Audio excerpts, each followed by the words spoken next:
तो ये नहीं कह सकते कि लड़के पूरे चेंज हुए थे। बेहतरीन बैट्समैन रोहित शर्मा अपना परफॉर्मेंस दिखा रहा है, उसके बाद आप देखें विराट कोहली भी आया हुआ है, दूसरा वाशिंगटन सुंदर भी है। लेकिन कहने का मकसद है कि गौतम गंभीर जो कोच है उसको समझाना जहां पर था कि देखे भाई ये नया बॉलर है, डेब्यू किया है जेफी विंदर।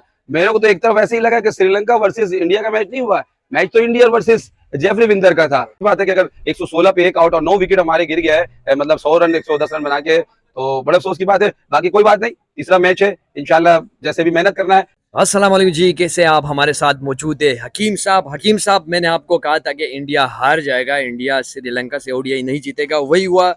जाफर बॉलर, नया श्रीलंका का बॉलर इंडिया के लिए जो एक मौत साबित हुआ। 6 विकेटें ली उसने, जिसमें जो है विराट कोहली की विकेट, रोहित शर्मा की विकेट, केएल राहुल, मतलब एक बॉलर ने पूरी इंडिया टीम की लाइनअप को जो है तबाह कर दिया। हालांकि इंडिया जो है ओडीआई का एक जो है बेहतरीन टीम है, एक ओडीआई की मतलब किंग मानी जाती है। उसको इस तरह हराना, एक बॉलर के 6 विकेट लेना, मतलब जाफर के साथ उसका मुकाबला था सिर्फ इंडिया के साथ। क्या कहना चाहोगे ओवरऑल? बिस्मिल्लाहिर्रहमानिर्रहीम, अस्सलाम वालेकुम व्यूअर्स।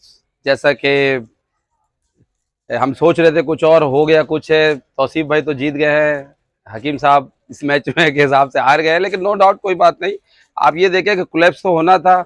और मैच जिस तरीके से जीता है श्रीलंका, वो मेरे ख्याल से वन मैन आर्मी का हिसाब कहते हैं कि जेफरी विंदर, आप देखें 6 विकेट 33 रन, 33 रन के अंदर 6 विकेट आउट किया है। और तो कोलैप्स तो होना था। और मेरे नहीं ख्याल था कि नो डाउट के विराट कोहली कोई लेजेंड बैट्समैन है, बहुत बेहतरीन परफॉर्मेंस दिखाया है और बहुत अच्छा खेला है। लेकिन इंडियन टीम ने असल में बहुत ज्यादा इजी ले लिया था। इंडियन टीम ने बहुत ज्यादा इजी ले लिया था जेफरी विंदर को। असल में मतलब बेसिक देखना चाहिए था, एक नया बॉलर आया है, डेब्यू किया है, उसको मतलब आपने उसको इस्तेमाल ही नहीं है, टेस्ट किया ही नहीं है। और आपने उस पर जो है ना छक्के चौके का बरसात करने की कोशिश में आप कोलैप्स हो गए। और ये कोलैप्स बेइज्जती की बात है। और जिस तरीके से अरूज पे, स्टार पे भी अभी अरूज पे चल रहा है, पूरी दुनिया का नंबर 1 टीम इंडिया टीम है। और नो डाउट के दुनिया उसको जानती है, दुनिया मानती है। अपॉइंट किया है इंडियन क्रिकेट टीम ने। और तो लगा चुके थे कि भाई सीरीज क्लीन स्वीप करेगा, लेकिन T20 एक अलग गेम है, मैटर है। उस दिन भी हिसाब लगाया था कि 237 का जो टारगेट था, जो क्या कहते हैं ड्रॉ हो गया था, तो वो भी समझ लीजिए हर्षदीप सिंह का था। तो मेरे ख्याल से ये गौतम गंभीर जो कोच बना है, इसमें सोचना पड़ेगा कि क्या करना है। क्योंकि मैंने पहले भी ऐसे कह चुका था कि गौतम गंभीर से पहले आप देखें T20 और वर्ल्ड कप जो है वो राहुल द्रविड़ के कोचिंग के हिसाब से क्या कहते हैं गौतम गंभीर नहीं है। आप देखें वो जैसे ही गौतम गंभीर आया, एक मैच में मुश्किल से टाई हुआ, दूसरे मैच में लॉस हो गए। तो ये नहीं कह सकते कि लड़के पूरे चेंज हुए थे। बेहतरीन बैट्समैन रोहित शर्मा अपना परफॉर्मेंस दिखा रहा है, उसके बाद आप देखें विराट कोहली भी आया हुआ है, दूसरा वाशिंगटन सुंदर भी है। लेकिन कहने का मकसद है कि गौतम गंभीर जो कोच है उसको समझाना जहां पर था कि देखे भाई ये नया बॉलर है, डेब्यू किया है जेफी विंदर। मेरे को तो एक तरफ ऐसे ही लगा कि श्रीलंका वर्सेस इंडिया का मैच नहीं हुआ, मैच तो इंडिया वर्सेस जेफरी विंदर का था, अगर आप बोले तो। और दूसरी बात ये कि जो मैं पूरे टीम का मुकाबला चाह रहा था कि इंडियन 11 और क्या कहते हैं श्रीलंका 11, तो तौसीफ जीता जरूर है। लेकिन मैंने एक बार भी यही कहा था कि कोई मुआवजा हो जाए, या मिसाल के तौर पे कोई बारिश हो जाए, या फिर गॉड गिफ्टेड कुछ गेम हो जाए, तो जिस वजह से वो श्रीलंका बीट कर सकता है। और जिशान और तौसीफ इस बात को मानेंगे कि जेफरी विंदर ही थे वो जो मिसाल वन मैन आर्मी, वो समझ ही नहीं आता लेग भी 4 हो रहा है, यहाँ से कैच हो रहा है, आउट हो रहा है, रन आउट तक हो रहा है। तो काफी इंडियन क्रिकेट टीम ने डिसअपॉइंट किया, जिस ख्याल से फैंस भी बहुत मायूस हुए। मैं अभी भी रिक्वेस्ट कर रहा हूँ जिस तरीके से कि गौतम गंभीर मेरे ख्याल से लाइक नहीं करते हैं कि वो इंडियन क्रिकेट टीम के कोच बने। शायद ये बात वीडियो देख रहे होंगे, अगर सुन रहे हो तो आपकी तरफ से रिक्वेस्ट है कि प्लीज राहुल द्रविड़ को दोबारा कोच बनाए। क्यों द्रविड़ को बनाया, तो आपको याद होगा कि ओडीआई के फाइनल मैच में हम ऑस्ट्रेलिया से हारे थे, हम उससे नहीं हारे थे। हम ऐसा था कि फाइनल मैच जीत भी सकते थे, लेकिन वो पिच का थोड़ा मामला था, वो एक अलग कहानी मैटर आता है। लेकिन वो T20 जो चल रहा था उस हिसाब से मेरे ख्याल से कि राहुल द्रविड़ ने T20 का ये ट्रॉफी दिलवाया। और 11 या 12 साल के बाद, और इंडिया में जो खुशी था, सेलिब्रेट चल रहा था। एक अब डिसअपॉइंट किया जिम्बाब्वे की तरफ से, चलो वो तो पूरी टीम नहीं थी, लेकिन जिस तरीके से अभी विराट कोहली और रोहित शर्मा, ये भाई से बहुत ये सोच पे बात है कि कहाँ पर गलती और कहाँ खामी हुई थी कि भाई जो इंडियन क्रिकेट टीम को इतने जल्दी से 240 250 तो 50 ओवर्स में कोई है, कोई और इंडिया के लिए तो कुछ है ही नहीं।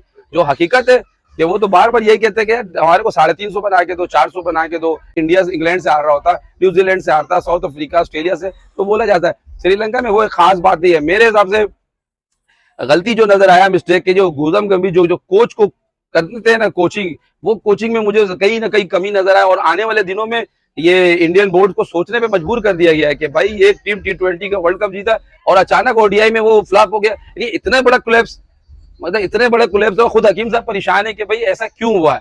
तो जो मैंने कहा है कि मेरे हिसाब से कि भाई इंडियन क्रिकेट टीम में राहुल द्रविड़ का जगह बनता है और बनना चाहिए भी। देखिए आप, वो बहुत बड़ा लेजेंड है, आप उसका उठा के देख रिकॉर्ड, तो वो आप टेस्ट मैच में भी आपको नजर आएगा, उसको जल्दी आउट करना मुश्किल था। इसी तरीके से अगर आप उसको नहीं भी देते तो गौतम गंभीर का कोई रिकॉर्ड आप उठा के देखे, कोई फायदा नहीं। हो तो ज्यादातर लड़ते ही रहता था, कभी शोएब अख्तर से, कभी किसी से, शाहिद अफरीदी से। मेरे हिसाब से अगर इंडियन क्रिकेट बोर्ड को अपने मैच को और आगे जाना और अरूज पे स्टार जाना है, तो मेरे ख्याल से या तो गैरी क्रिस्टन को खिला ले, कोच बनाए, या फिर भाई राहुल द्रविड़ को दोबारा कम बैक करना पड़ेगा। अगर नहीं किया तो इंडियन क्रिकेट टीम का भी वही हाल होगा जो हमारे पाकिस्तानी क्रिकेट टीम का हुआ, और काफी डिसअपॉइंट हुए। यहाँ तौसीफ ने चैलेंज रखा था कि भाई कौन सीरीज जीतेगा, तो इसमें हकीम साहब हार गए, तौसीफ भाई जीत गए। ओके, मैं कांग्रेचुलेशन क्लैपिंग करता हूँ, और मैं जेफरी विंदर को लव यू कहता हूँ, और कह रहा हूँ कि भाई वो आउटस्टैंडिंग परफॉर्मेंस, माइंड ब्लोइंग, इसकी जितनी भी तारीफ की जाए उस लड़के की। कम उम्र लड़का है, यंगस्टर है, डेब्यू किया है, उसके बेहतरीन परफॉर्मेंस से जिस तरीके से परफॉर्मेंस दिया है, मेरे हिसाब से बहुत खुशी की बात है कि एक श्रीलंका में उभरता हुआ स्टार नजर आया है। ये मैच काफी टफ होगा, इसलिए कि अब देखिए ये आ गया उनकी इज्जत की बात पे। इंडिया एक टीम है और एक वर्ल्ड क्लास टीम है, दुनिया इनको मानती है। अब अगर एक 240 और 230 रन वो बना ना सके, तो आप क्या सोचते हैं कि 1-1.5 अरब की आबादी में जितने भी फैंस है, अभी तो ये T20 का जीतने की खुशी सही से खत्म भी नहीं हुई थे, और यहाँ पर जिम्बाब्वे से हार रहे हैं, और यहाँ हम जाके एक मैच टाई कर रहे हैं, एक मैच में हार रहे हैं, तो ये बड़े सोचने की बात है। और नो डाउट के मुझे लगता है कि गौतम गंभीर को जो है ना, ये कोच के पोस्ट से हटाया जाएगा, या तो अगेन दोबारा राहुल द्रविड़ को लाया जाएगा, या फिर जो मैंने नाम दिया गैरी क्रिस्टन का, जो आगे चल के बहुत है। वो ठीक है कि पाकिस्तानी टीम के, वो पाकिस्तानी टीम तो एक है ही नहीं, तो कहां से होता है। लेकिन ये बहुत अफसोस की बात है कि आज मेरे ख्याल से कप्तान रोहित शर्मा ही था, तो रोहित शर्मा की कप्तानी में, जो कि ओडीआई का वर्ल्ड रिकॉर्ड होल्डर है, 264 रन बनाया हुआ है, तौसीफ को भी यकीन नहीं आएगा कि 240 नहीं बनेगा, ऐसा कैसे हो सकता है। अच्छा, दूसरी बात मुझे लगता है एक्स्ट्रा ऑर्डिनरी श्रीलंका का नजर आया है, टीम एफर्ट नजर आया है, और जो कैच उसको दे रहे थे वो लोग कैच पकड़ भी रहे थे, और फील्डिंग बेहतरीन था, बेस्ट फील्डिंग था। यहाँ तक कि मेरे ख्याल से इंडिया का एक टाइम ऐसा था कि ओपनिंग ओवर तो जबरदस्त शानदार रहा था, 116 पे शायद एक आउट था, उसके 116 एक आउट, और कहा 240 रन नहीं बनाना, तो ये बहुत सोचने पे मजबूर कर दिया है कि भाई अगर ऐसे ही चलेगा तो नो डाउट के इंडिया के लिए मुश्किलात आ गए। और बात है कि अगर 116 पे एक आउट और 9 विकेट हमारे गिर गया है, मतलब 100 रन 110 रन बना के, तो बड़े अफसोस की बात है। बाकी कोई बात नहीं, तीसरा मैच है, इंशाल्लाह जैसे भी मेहनत करना है। लेकिन ये है कि जान की बाजी अगर श्रीलंका लगाएगा तो इंडिया भी नहीं लगाए, इंडिया भी लगाएगा। अगर जान की बाजी श्रीलंका लगाएगा तो इंडिया भी लगाएगा। लेकिन अगर श्रीलंका लगा दिया तो ये बहुत बेहतरीन होगा। जो T20 का जो सीरीज वो हारे हैं क्लीन स्वीप का, उसका कम से कम उनके अवाम के ऊपर ये हो जाएगा कि खुशी का, मुसरत का मौका मिल जाएगा, और बेहतरीन तरीके और मेजबान मुल्क है। तो बाकी ये है कि देखते हैं कि क्या होता है।